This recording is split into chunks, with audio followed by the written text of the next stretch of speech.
तर प्राणिक हिलिंग हे हवेवर राज्य करणारच शास्त्र आहे. तर तुम्ही स्वर्गावर राज्य करता असा विचार करा.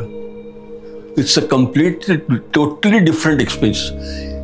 की एनर्जी तुमच्यामध्ये आहे, तुमच्या चक्रांमध्ये आहे, पण त्याचा वापर करून तुम्ही स्वतः करता करू शकता, दुसऱ्यांकरता करू शकता, जगाकरता करू शकता.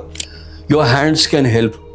म्हणून मास्टरनी एक सांगितलं होतं की कधीही तुम्हाला जे निवडून आणलेलं आहे असं समजू नका की तुम्ही आपण आलेले आहात प्राणिक हिलिंगमध्ये. तुम्हाला निवडून आणलेलं आहे आणि तुम्ही जर आलेले असाल, निवडलेले असाल, तर तुम्हाला काही ना काहीतरी काम करायचं आहे.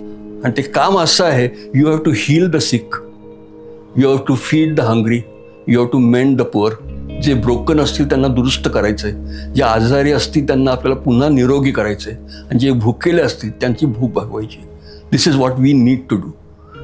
हे केलंच पाहिजे आणि ते तुमच्या हातामध्ये आहे. Your hands can heal. सगळं सुंदर तुमच्या वाक्य आहे हातच तुमचं. करू शकता सगळं. आणि ते स्पर्श न करता स्पर्श न करता करतो आपण. आणि तुम्हाला जर हे करायला शिकवतोय आम्ही, it means that you are at a particular higher level. ज्या वेळेला पुढं सतयुग येईल तेव्हा तुम्ही फार पुढे असाल. तुम्ही नेहमी म्हणता की कोर्सला जरी आलं सेंटरला किंवा कुठेही, तरी आपली ऊर्जा वाढते, आपली एनर्जी, आपला ऑरा स्ट्रॉंग होतो.